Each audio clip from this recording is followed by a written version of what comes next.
Hello and welcome back to the Social Matters podcast. We are three social workers talk about social matters. Hi, I'm Eugene. Hi, I'm Fran. Hi, I'm Nadia. Welcome back. New season, guys. Yeah. New season 6. I was talking to someone else about this the other day and they were like, oh, how many seasons have you guys done? And I'm like, we've done 6 seasons. I genuinely thought this was 5. Same. Like, it's yeah. But Wait. season 6. Hold on, is it? No, season it's 6? no, it's 6. Okay. No, it's 6. It is 6. Just Fact check. Yeah. We haven't done 6 seasons yet. This is about to be. Yeah.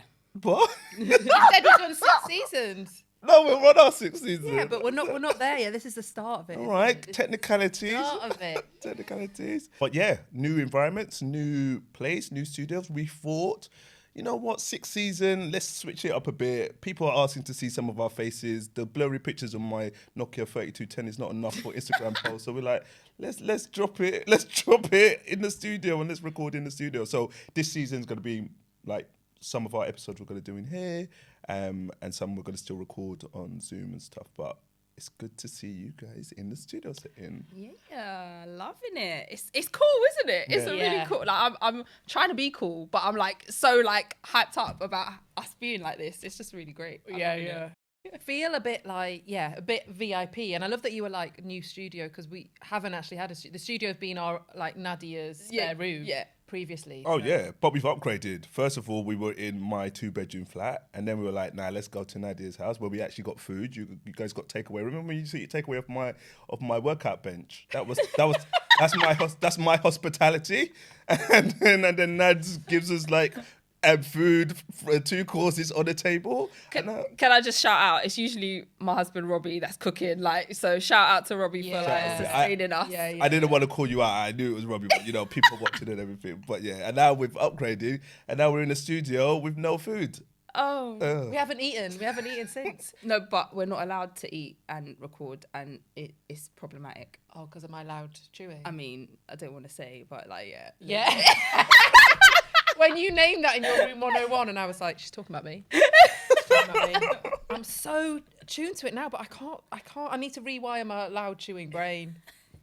And my partner is always like, she's like, enjoying that. And I'm like, oh, sorry. That was, it's been a long time. Can I just say the on-air sign behind you, Nad, it reminds me of kind of like kids' TV. I feel like Oh. in the broom, was it in the broom cupboard? Was it? Oh. Who's in the broom cupboard? I don't know. I don't know. Philip Schofield in a broom cupboard. No, I don't know. We we mean, can't there were really talk early about Philip indications, Schofield. yeah. Come on, and I can't even edit that out. Okay, we've just got kids' TV vibes. Okay, moving on. But yeah, we're in a new space and we're enjoying it. Yeah. But how are you feeling about season 6? Because I remember, and I think we say this at the beginning of every season. When we first started, we were like, "Oh, we'll do 2 or 3 seasons, and we may not have much more to talk about after that." And now we're 6 seasons deep. They're real life children studying maths that are younger than our podcast. So primary school. So how are you guys feeling about it? I think we're gonna, you know, we talk about social matters. There's always gonna be stuff to talk about. So Yeah. I'm thinking that, you know, we'll be all right, especially with the state of the world today. You know, the government keep giving us things to talk about. So I think we'll be all right. Yeah. Same. And I think even if, you know, just the 3 of us, we often have to try and chill our check-in down, don't we? Because we could chat for 40 minutes, just us checking in. So, Yeah. So yeah, I'm just glad that we have kept it going, but always stuff to talk about. Yeah, same. I have that same view and same idea. Also, I feel that a conversation that we had back in 2018 is still relevant today because things have changed and context has changed and circumstances have changed. So I see us possibly like redoing some of the episodes that we've done before.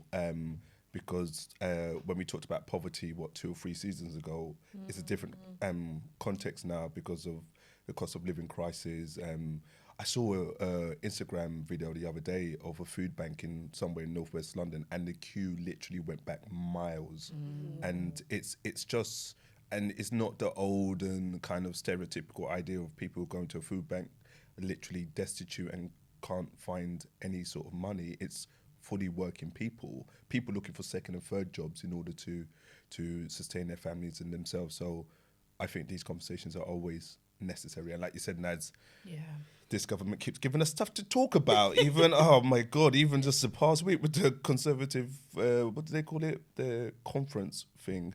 And somebody made the point of like, God, they've really gone hard on trans people. Yeah. And that is a tactic of especially conservative politicians to give people something to be afraid of. It's refugees, it's trans people, it's whatever. And but somebody on Instagram said, like, why are you not talking about the fact that energy bills are going up? Why are you not talking about the fact that your promise to reduce inflation hasn't happened? Why are you not talking about the fact that people are looking for 1 or 2 meals or looking for meals to eat? This is the politics that affect people. Yeah. But no, you want to give people an enemy. So people are now saying, oh, what are like trans people are the ones who are the people to be afraid of, when it's you jokers in parliament who can't look after your after your people in your country. This is not what this episode is about.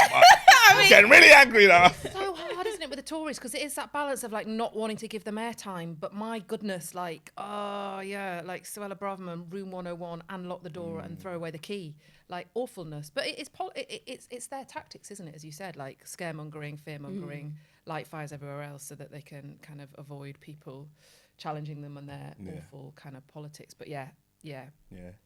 They'll definitely feature there in this season for sure. And probably not in a favourable way, but it's important that we have those conversations. And we always say it's kind of conversation starter, our kind of conversations in social matters. So we will always have those conversations. I'm finding myself really caressing this shell type chair. It's got some nice vibe. Have you? I've got a slimline one to you two. I feel like quite upright in a slimline throne. I think you two have got like more loungy ones. Yeah. Can I just ask a question? Before you started caressing the chair, did you seek consent? Because that's an episode that we have to kind of talk. Anyway, but just talking about. Also, can I just say I'm really enjoying your salmon pink t-shirt. Yeah, yours too. And I'm really enjoying yours. I love this. Thank you. Love this. This is intentional. Black History Month. It is. Yep. Is everyone loving the Month. writing on my? Yeah, it's all right. No, it is. Love it. Well, I'm not the king of segues, but a little bit of a segue, especially when talking about politics and fear, and also what I think I get when I'm with you is the idea of belonging, and that's what this episode's going to be about. We're going to be talking about what it means to feel belonging in your particular environments, circles, work environments. And I thought I'll start with a definition. I thought this was Fran's idea, but I'll Google the definition. So a definition I saw via Google was belonging means an affinity with a place or situation, and for me that is very simple but powerful in a real life context. If I feel a sense of affinity with a place or with a situation or with a context and environment, then that allows me to be my authentic self through all aspects of my social graces, my race, my gender, my geography. I'm like, what else? This makes me up. Ethnicity, I forgot all of the social graces. But it's not often the case that people do feel a sense of belonging because of how environments are constructed, because of how culture is constructed in this argument, because of how rhetoric is created, like we just mentioned with the government and trans people. So we feel is an important conversation to have. But the question that I had to kind of kick us off is, what does belonging mean to each of you? Just wanted to shout out there, you said the social graces, and also I thought it might be helpful to kind of speak to that a little bit more. So like social graces is social similarities and differences that make us all up. So you mentioned a couple: gender, geography, sexuality, race, religion, all of those different bits and pieces. But yeah, I suppose what does it mean to me in terms of belonging? Like just being able to be, like it is something that's really important. But like you said, it's simple but so powerful. And I think in order to just arrive in a place or in a space and just be, that's that there's something about that. But also the affinity, so the connection with other people leans more to that belonging part of that affinity and connection. So I think it's a bit of both, being able to be your authentic self in and amongst other people and feel okay with that, feel good with that. Yeah. So yeah, that's what I'd say. I have a similar idea, Nads, and I guess mine is about that connectedness. And I think when I was thinking about it, it was interesting, I guess, both definitions, because you were saying, Huge, about like a connection to a place.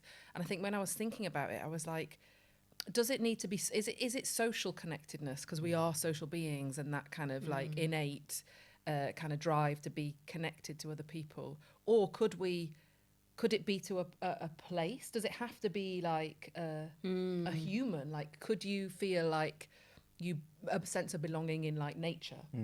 Or does it need to be like actually to a human? And I'm not sure where I kind of land on that, because I think for me it's definitely like a feeling of like, I guess, just like contentment. But I think I get that in different spaces. But I think when I'm thinking of it for today, I am more thinking of that connectedness with people, in a kind of, like the connectedness we have, or kind of in a workplace. So yeah, I think it's that social element for me. But yeah, I think I was just thinking more broadly as well. Yeah. Like, can you belong to a place? Could it be an animal? Could you have that sense of, I'm just thinking for different spaces where people might feel belonging. Yeah. So yeah, but connectedness, I think, is one big word. Yeah. I wonder whether it's all of the above. And I wonder whether it changes depending on where you are, who you're with.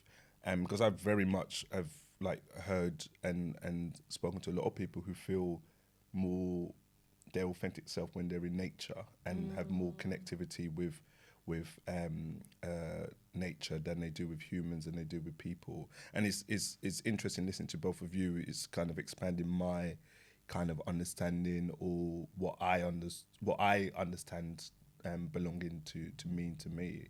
And it's very much with people. It's very much in environments. It's very much in the workplaces, and a lot of the work that we've done in the diversity and inclusion space has been trying to help organisations to kind of tackle inequality, create more inclusive spaces. But the way that we place emphasis on belonging is how much I kind of rate it as something that's an important priority, because I don't think we're going to eliminate discrimination. We're not going to eliminate racism, homophobia, Islamophobia, whatever other phobias. We're not going to eliminate them, I don't believe, in our lifetime. We can reduce them, we can educate people. But whilst they are still present, how do we allow somebody to feel a sense of belonging in as many spaces and places as possible?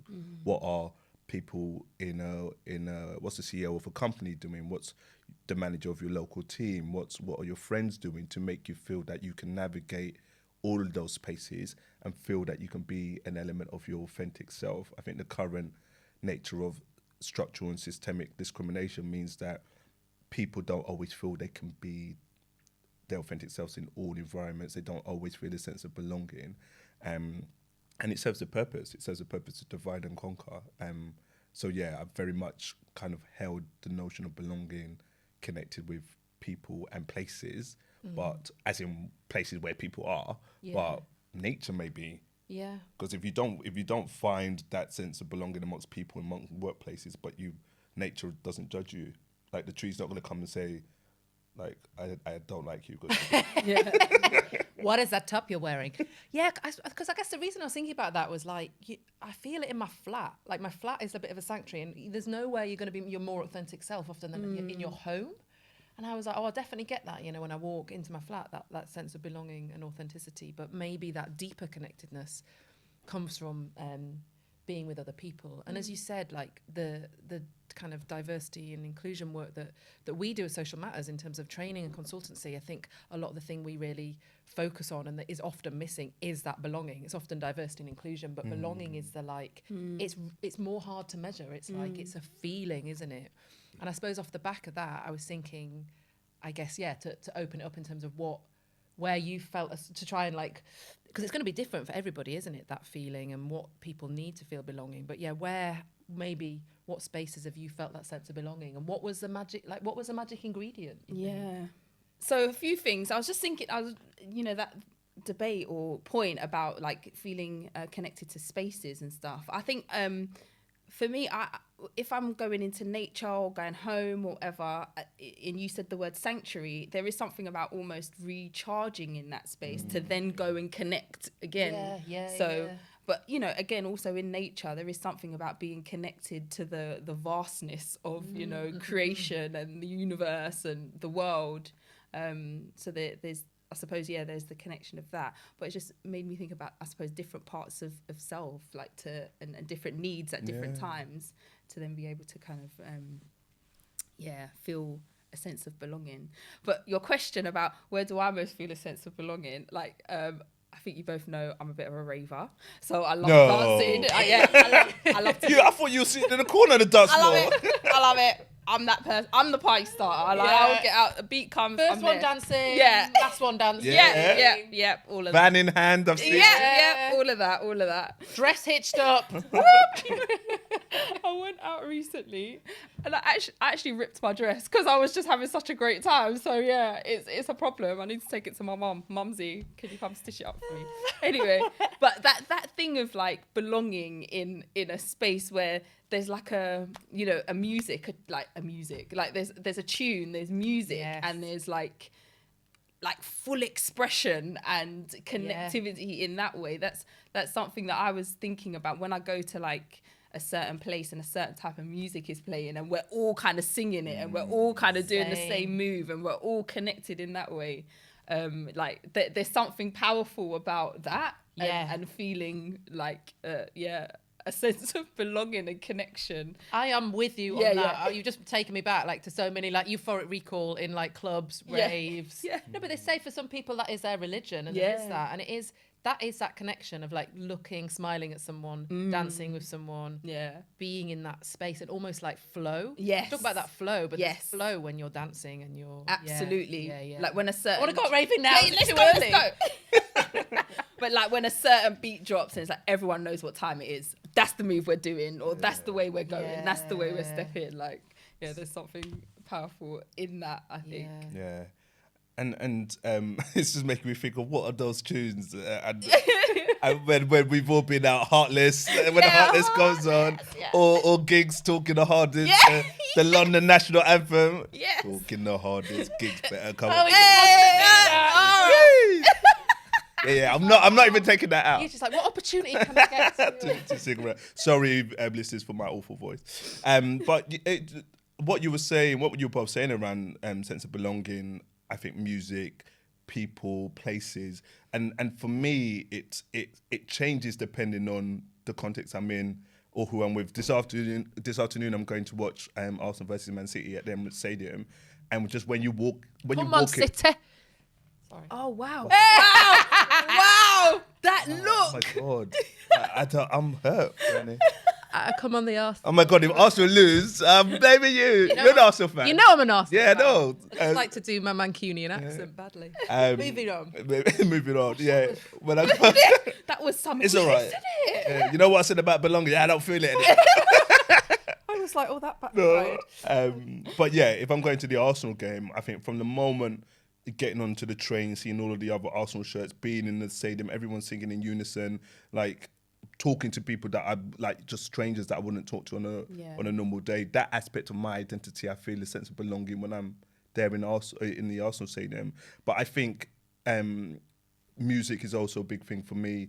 Also, I think thinking about the different social graces, my blackness is one of the social graces that I think about every day, because the world doesn't allow me to not think I'm black, and also systemic and structural inequalities is always on my mind. And I think when I'm around in spaces with other black people, it's a unique scenario or unique situation, because in a majority of the context in the world, I'm always a racial minority. And that could be just walking around in London or in different workplaces.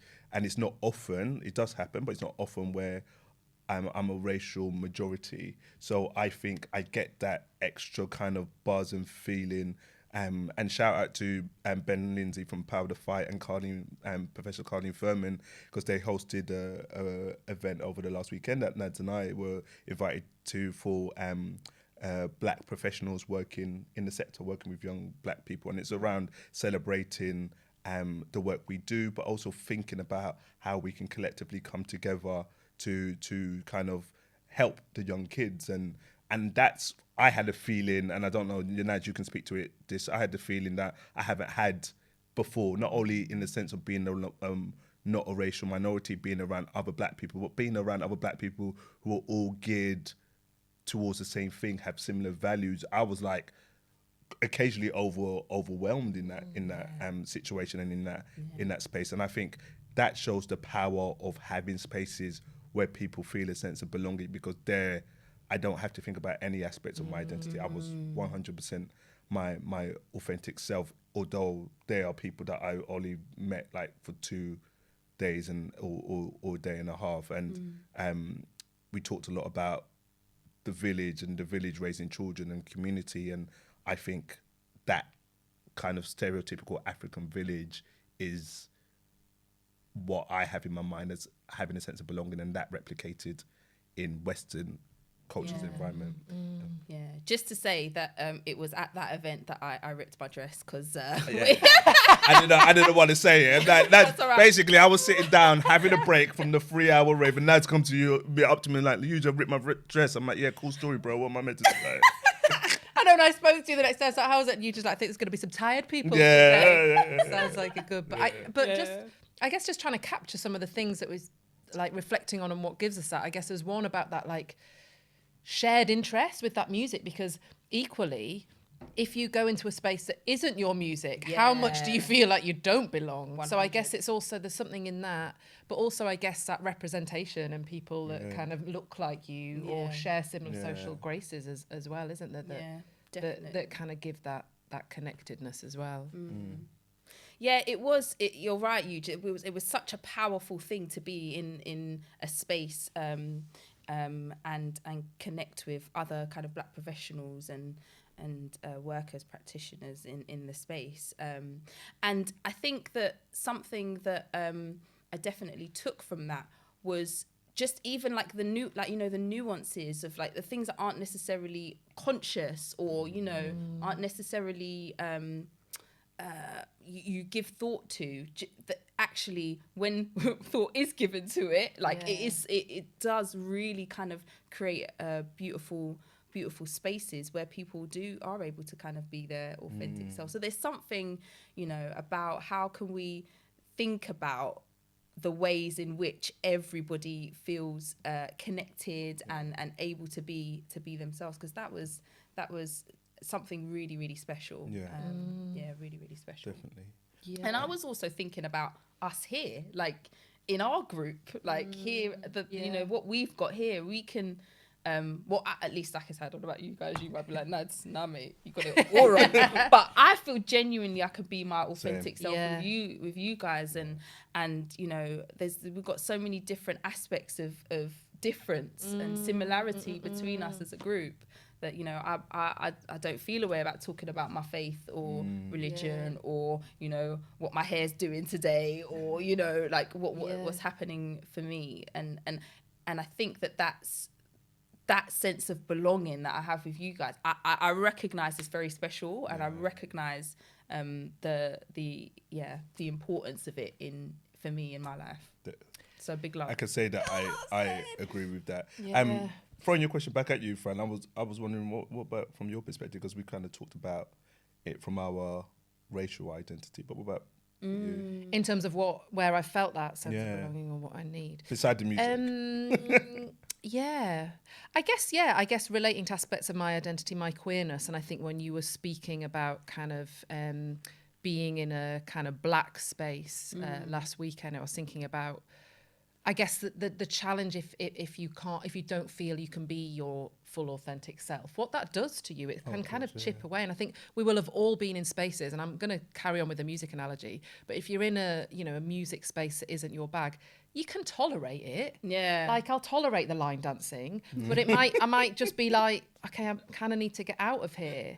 And I think it's that it's only when you're then not in that space, and it sounds like you two last weekend, or when I'm in a like queer space, that you're like, oh, actually, I'm not thinking about some of those things. So I think I think, yeah, definitely spaces like that. But then I guess off the back of your reflection, Naz, I was thinking we have a lot of differences. So what is it? And I think it's we enable us to each have our space within that, and have space for each other's identity. So it might be that, you know, again, on the music analogy, we can all play a different song and we'll listen and like it. And it's not just like, here's the line dancing. So yeah, I think... Have you actually been to a line dancing? Sorry about line dancing. And what would the line dancers listen? Maybe line dancing... Line dancing came into my head. Maybe it's not that bad. But I don't know. So I think there's something about aspects of my identity where I think probably I do when I think of spaces. So a combination of maybe like dancing and being in a queer space. But that's not the only space. I'm thinking about, like, again, that shared thing. So, you know, I'm a semi-pro footballer now. Oh, yeah. So, of course. So started playing football.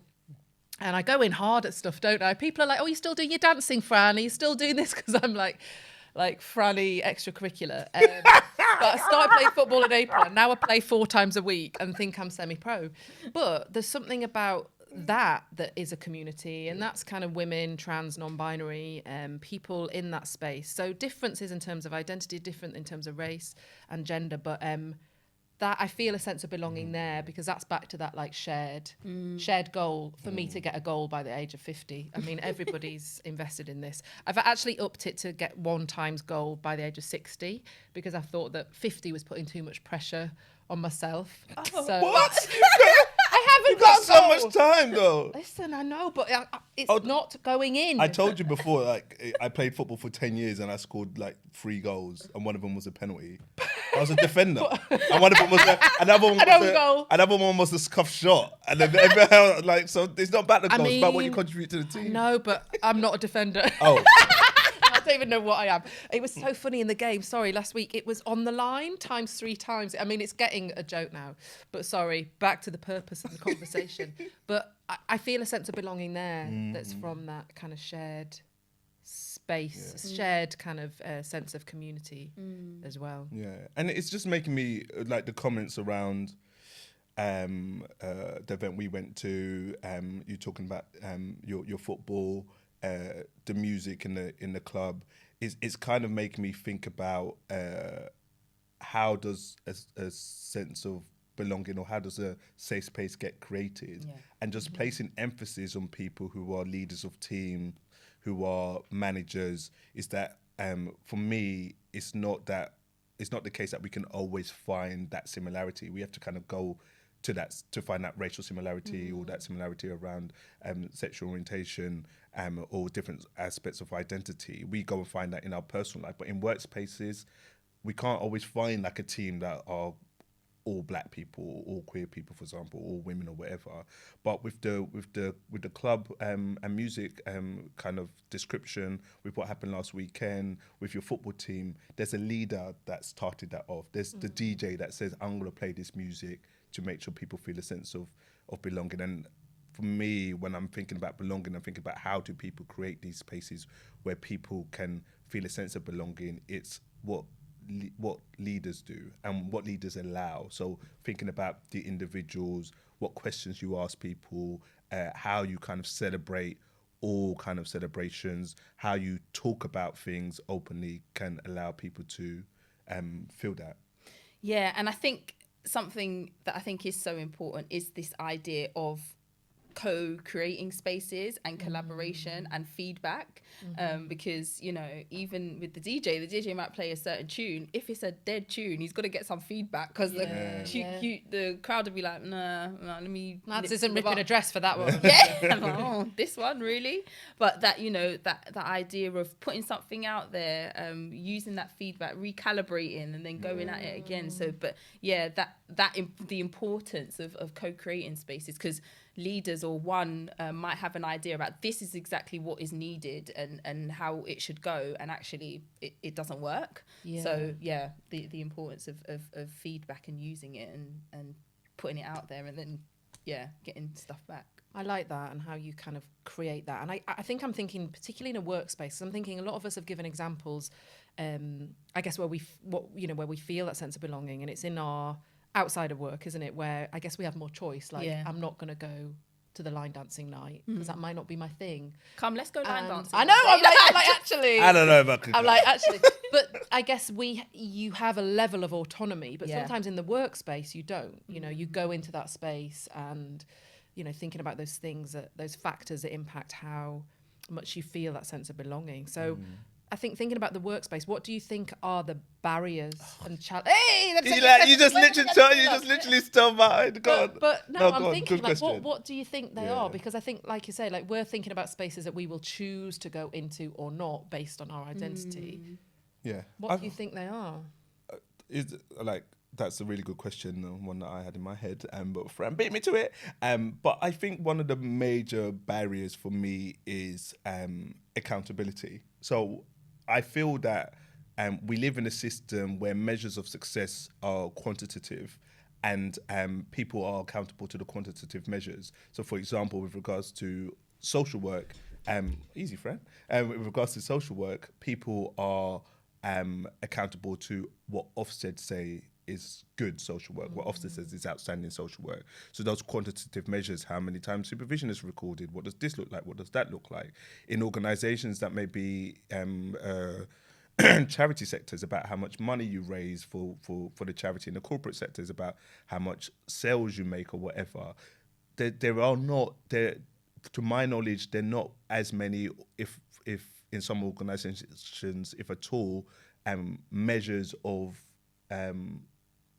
measures to kind of quantify or measure how successful organisation is in creating a sense of belonging. So then people don't care as much because, and it's a kind of a response to living in a capitalist society, is that if creating a sense of belonging was linked to money and progress and success and growth of an organisation, then I think people would lean to it more. But what happens is that somebody's like, okay, do I take money away from our diversity and inclusion budget and pull it into our sales team because we're going to make an extra $1.5 million?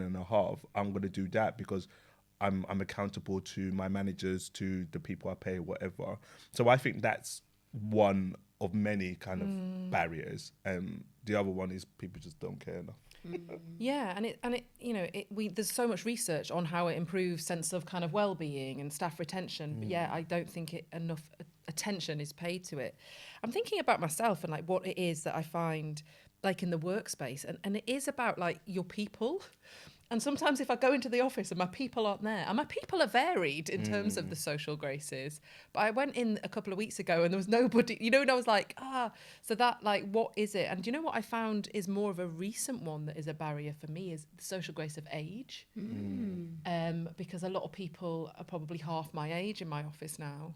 And even though like that shouldn't matter, I think in terms of that like connectedness, really nice people, but I think that has impacted as I've gone on in my career, that sense of belonging, because I feel like auntie in the corner and I don't know what they're talking about, these Gen Zers. So yeah, definitely age has come into like I guess a personal barrier of like, I feel, I don't feel as always a sense of belonging linked to age, which is an interesting. You have 11-year-olds in your office? Hey, thank you, Eugene.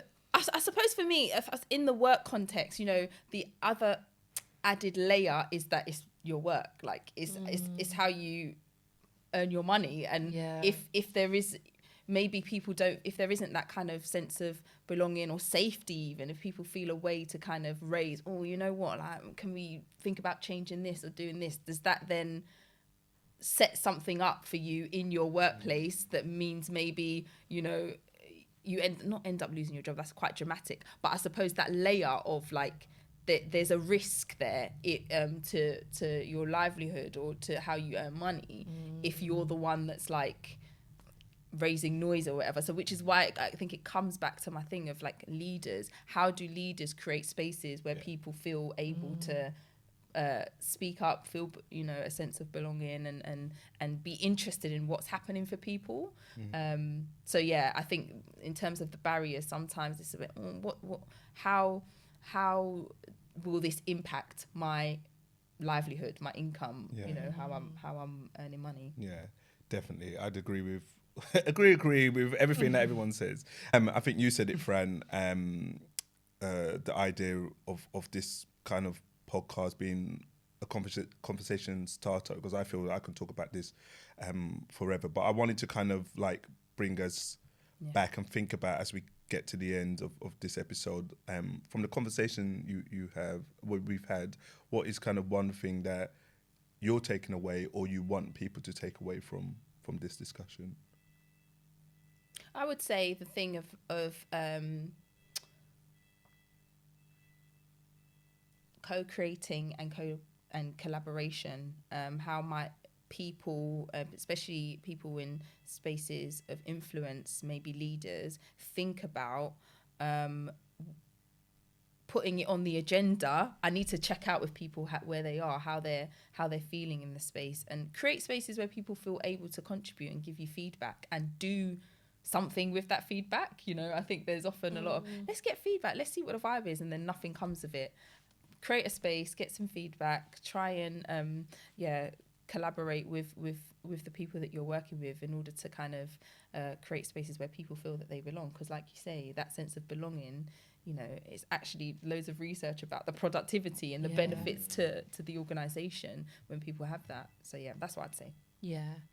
I suppose mine would be to sort of piggyback on that, but also like an invitation for, even if you're not in a leadership position, to think about like how you create that space as well. So I think that can be something, can't it, of how you can join up with colleagues to create those spaces, or those sort of community spaces. So yeah, I think that kind of both, and I think it's a leadership responsibility because it's important, like what your kind of staff are, how they feel and their sense of belonging and inclusion. But I think also, yeah, think about how you could create a space yourself as well.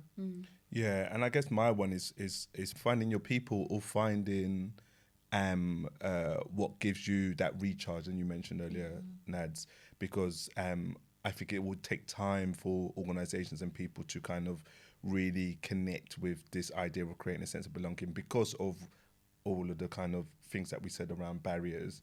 And whilst that is happening, and hopefully change is going to come through the work that lots of people are doing, finding ways to recharge yourself. So whether that's and your places of belonging, whether that's nature, whether that's the rave, whether that's your team like we have here. Rave in nature, Rave ultimate. Rave in nature with your best friends. Yeah, like ultimate belonging. Put the speaker up in the tree as long as the bear doesn't get it. But that would be my one. Like, don't like look around your workplaces, around your offices, around your environments, and there's a lot of people doing great stuff and creating these spaces because of a recognition that it's hard and challenging for people to feel a sense of belonging. So if you're able to find your people, your place, your nature, and find that affinity, then that gives you the recharge to go into these places which may not, or workplaces which may not always kind of do that normally or naturally. Yeah.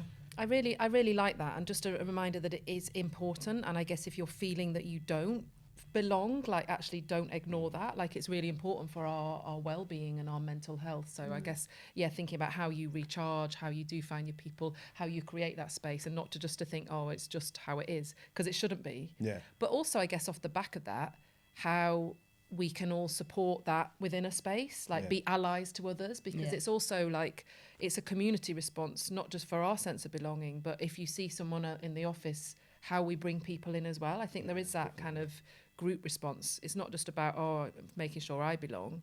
How does Tony, the line dancer in the corner, feel he belongs? Everybody needs, do you know what I mean? Yeah. There is that allyship response of like bringing everybody in as well. Yeah. Sorry, line dancing. No. Sorry, Tony. Good old Tony. Okay, guys, I'm going to wrap it up. So we have been Free Social Workers Talk About Social Matters. You can find us on all social media platforms, Facebook, X, Instagram, and now our brand new YouTube channel, all the Social Matters podcasts. Leave us a review and let us know what you thought about the episode, and we'll see you soon. Bye. Bye. Bye.